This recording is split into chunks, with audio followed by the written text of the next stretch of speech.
The moment my mother's champagne glass slipped from her manicured fingers and shattered on the marble floor was the moment she finally understood that the daughter she'd dismissed as worthless had been holding all the cards all along. The charity gala at the Gilded Spoon was exactly the kind of event my family lived for. Crystal chandeliers cast warm light over tables draped in ivory silk, while Manhattan's elite mingled over champagne that cost more per bottle than most people paid in monthly rent. I stood near the coat check, watching my family hold court at table 3, the one everyone could see from every angle in the room. My mother Patricia sat like a queen surveying her kingdom, her silver hair styled to perfection, diamonds glittering at her throat. My father Sterling nodded along to whatever business associate was currently trying to impress him, his expression suggesting he was calculating their net worth with every word. And my sister Tiffany, golden and gleaming in a dress that probably cost more than my supposed annual salary, was laughing at something her hedge fund boyfriend had whispered in her ear. They hadn't acknowledged me once since I'd arrived 40 minutes ago. Not a wave, not a nod, nothing. It was as if I didn't exist, which was how they preferred it when we were in public. The disappointing daughter who'd married beneath her station, who worked at a non-profit instead of joining the family real estate empire, who lived in Brooklyn instead of the Upper East Side. I smoothed down my simple black dress, the one I'd bought off the rack at Nordstrom, and took a steadying breath. Tonight was different.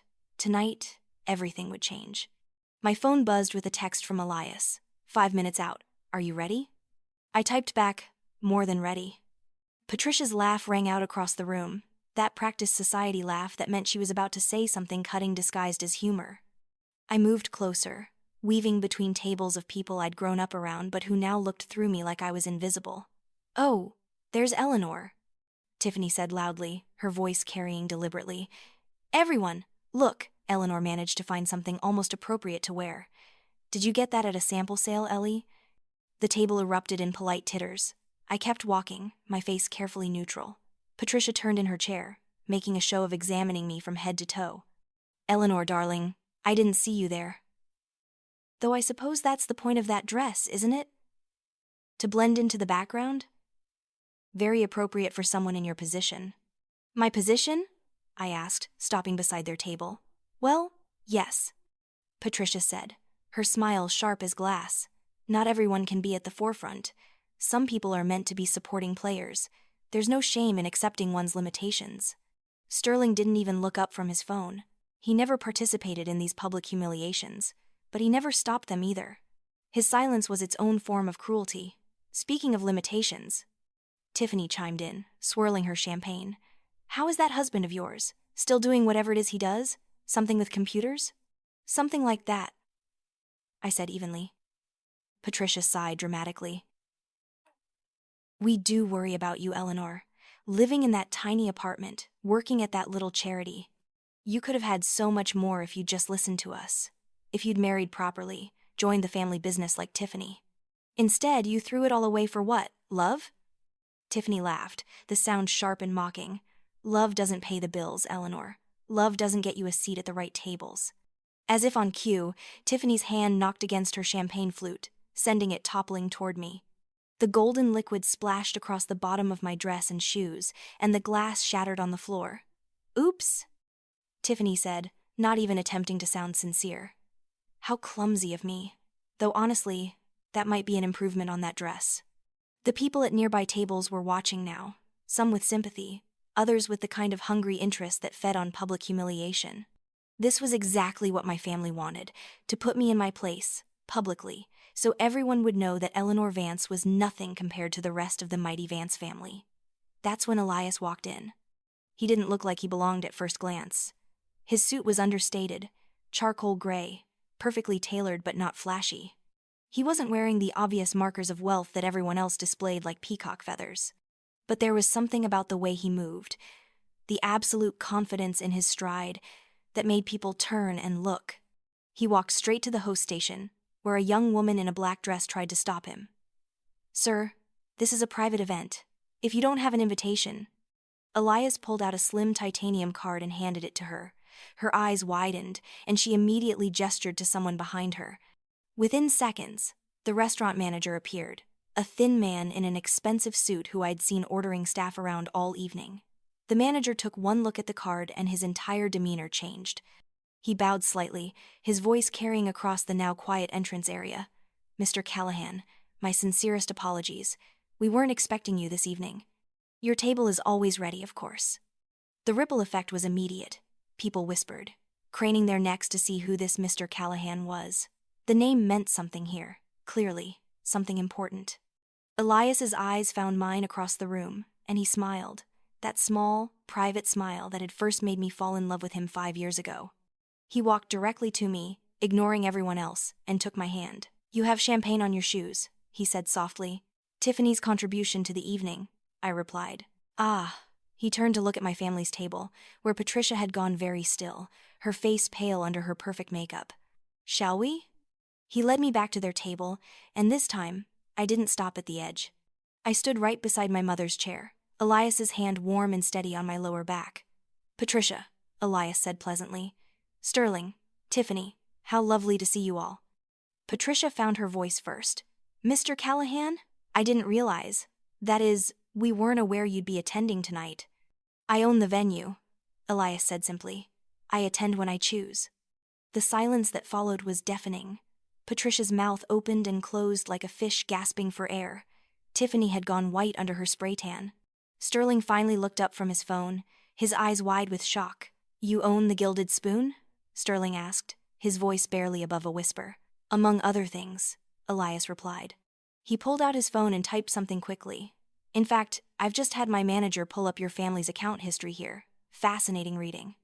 You've spent nearly $250,000 at my establishments over the past 3 years.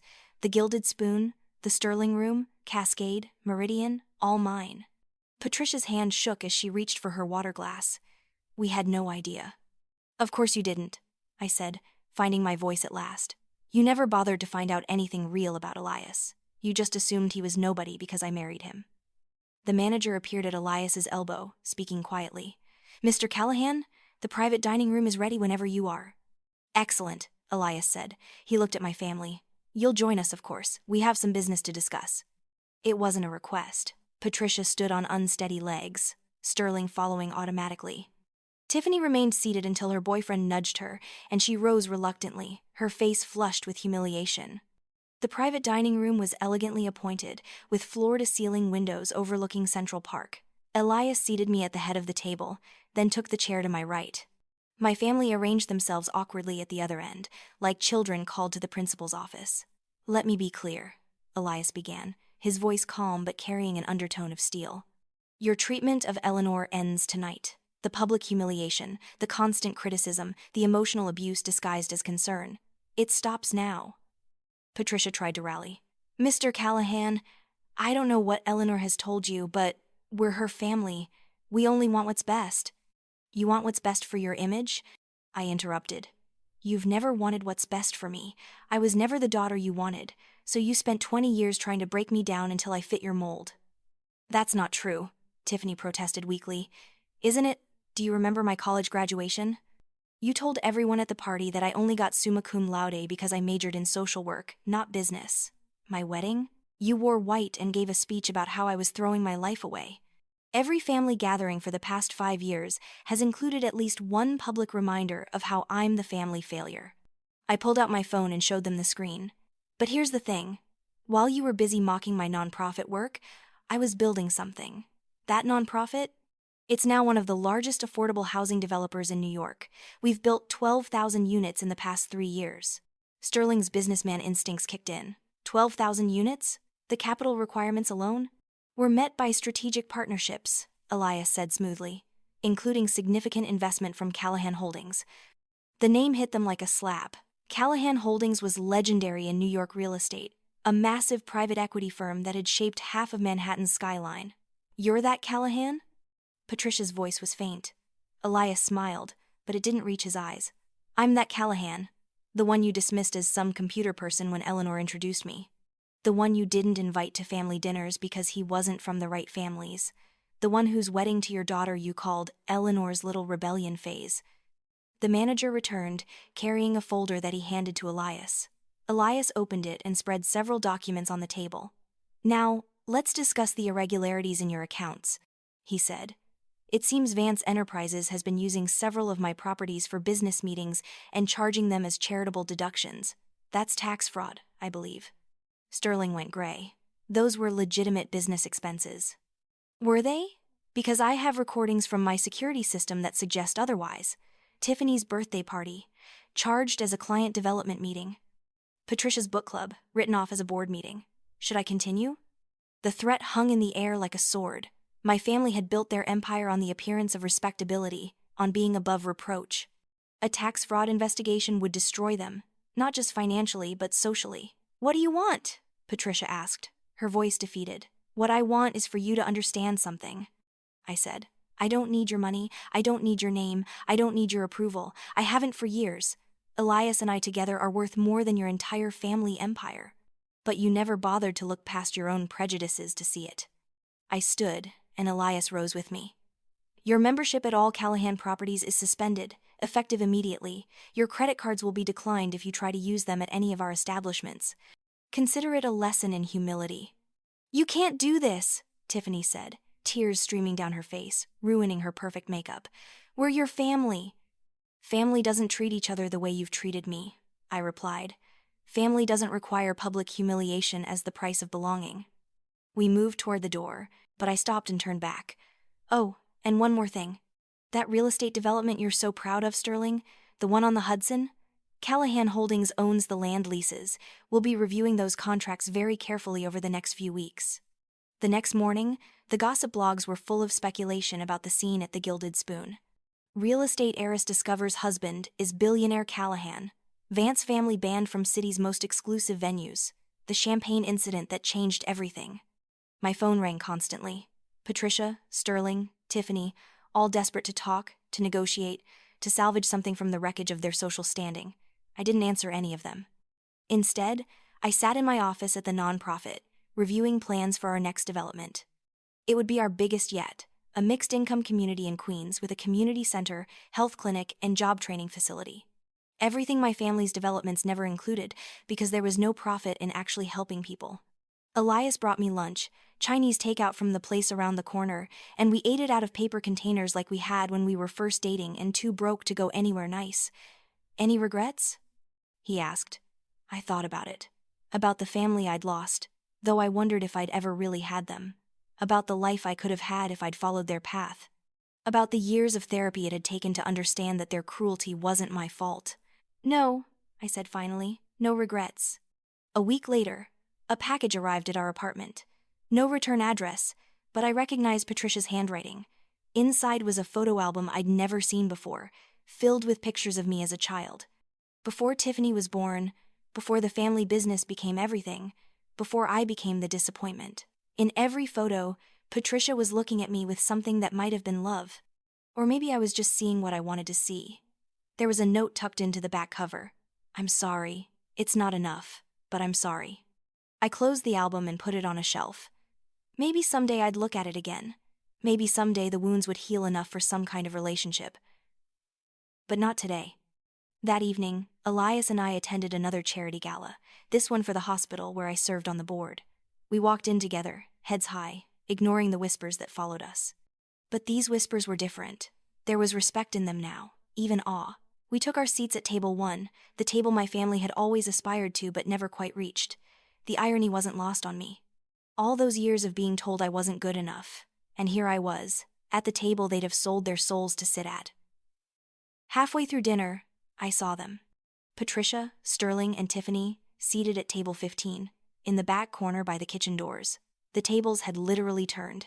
They looked smaller somehow, diminished. Patricia caught my eye and quickly looked away. I felt Elias's hand find mine under the table. You okay? Yes, I said, and meant it. I'm exactly where I'm supposed to be. The next morning brought unexpected news. Sterling had filed for bankruptcy. The investigation into the tax fraud had triggered an audit, which had revealed years of financial mismanagement. The Vance empire, built on appearances and leveraged to the hilt, had crumbled overnight. Tiffany called me, sobbing. We've lost everything. The houses, the cars, everything. Daddy's having a breakdown. Mom won't leave her room. Please, Eleanor, you have to help us. I listened to her cry, feeling oddly detached.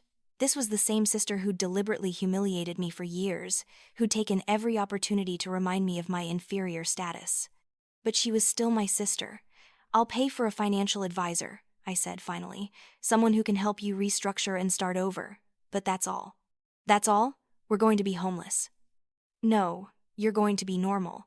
You're going to have to work for a living, live within your means, build something real instead of maintaining a facade. It's not the end of the world, Tiffany. It might even be the beginning of something better." She hung up on me. Over the following months, I watched from a distance as my family rebuilt their lives. Sterling got a job at a small firm, doing the kind of grunt work he'd always delegated to others. Patricia sold her jewelry and designer clothes, moving into a modest apartment in New Jersey. Tiffany's boyfriend left her the day the money ran out, and she had to move back in with Patricia. They were humbled but not destroyed. They were surviving, maybe even learning. 6 months after the gala, Patricia reached out again. Not with demands or manipulations, but with a simple request to meet for coffee. Against Elias's advice, I agreed. We met at a small cafe in Brooklyn, my territory. Patricia looked different. Older, certainly, but also somehow more real. The perfect facade was gone, replaced by something more genuine. "I've been seeing a therapist," she said without preamble. "She's helping me understand why I treated you the way I did." I waited, saying nothing. "I was jealous," she continued. "You were everything I was supposed to be but couldn't quite manage. Smart, independent, brave enough to follow your heart instead of the rules. I tried to break you because your strength highlighted my weakness. And now? Now I see that breaking you would have been the greatest tragedy. You've built something amazing, Eleanor. Not just the wealth, but the life. You have love, purpose, respect. Real things, not the hollow copies we settled for. What do you want from me, Patricia?" She looked at me directly, and for the first time in my memory, I saw vulnerability in her eyes. "Nothing. I want nothing from you. I just wanted to tell you that I see you now, really see you, and you're magnificent." I didn't forgive her that day. The wounds were too deep, the scars too fresh. But something shifted, a tiny crack in the wall I'd built between us. As I walked home to the apartment Elias and I shared, the one my family had called tiny but which was filled with more love than their mansion ever held, I thought about revenge and redemption. I'd gotten my revenge, spectacular and complete. But watching my family struggle and slowly rebuild, maybe there was room for redemption too. Elias was waiting for me with takeout and a bottle of wine, the good stuff we could afford but rarely bought because we didn't need to prove anything to anyone. "How did it go?" he asked. "Better than expected," I said. "She's trying." "And you?" I considered the question. I'm open to the possibility of something different. Not what we had before, but maybe something new. He pulled me close, and I leaned into his warmth. This was what my family had never understood. True wealth wasn't about the size of your bank account or the exclusivity of your social circle. It was about having someone who saw your worth when the rest of the world tried to diminish it. It was about building something meaningful instead of just maintaining appearances. A year later, I stood in the community center of our newest development, watching children play in the after-school program we'd funded. Patricia was there, volunteering as a reading tutor. She'd been coming every week for 3 months, never asking for recognition, never mentioning our relationship to anyone. She looked up from the book she was reading to a group of first graders and caught my eye. She smiled, small and uncertain, and I found myself smiling back.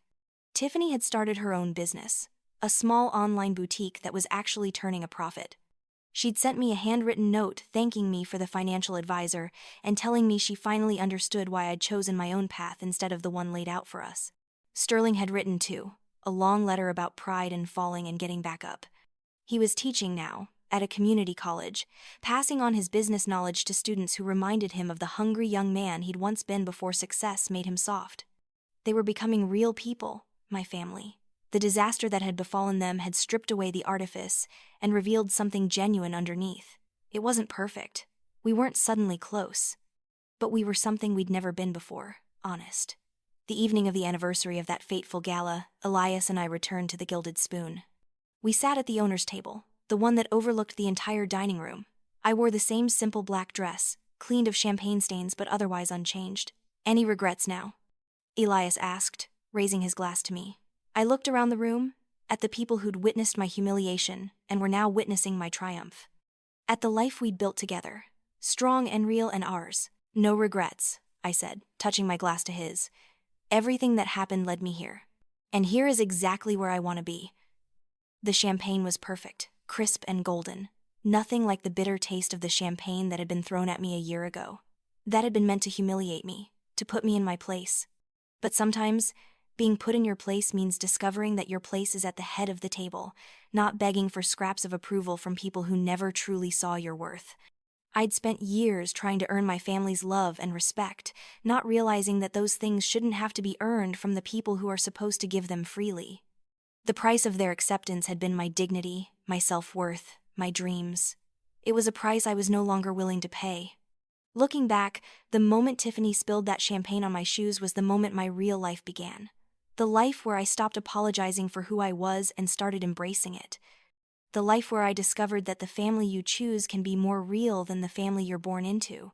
The life where success is measured not by others' opinions but by your own sense of purpose and fulfillment. My mother had been right about one thing that night. Not everyone can be at the forefront, but she'd been wrong about which one of us was destined for the background. She'd spent so much time pushing me into the shadows that she'd never noticed I was building my empire there, in the quiet spaces where real work gets done, where genuine connections are made, where authentic success grows. The greatest revenge, I realized, wasn't taking away their wealth or status. It was showing them that everything they'd valued was hollow, while everything they'd dismissed as worthless was actually priceless. It was living well, truly well, not just appearing to do so.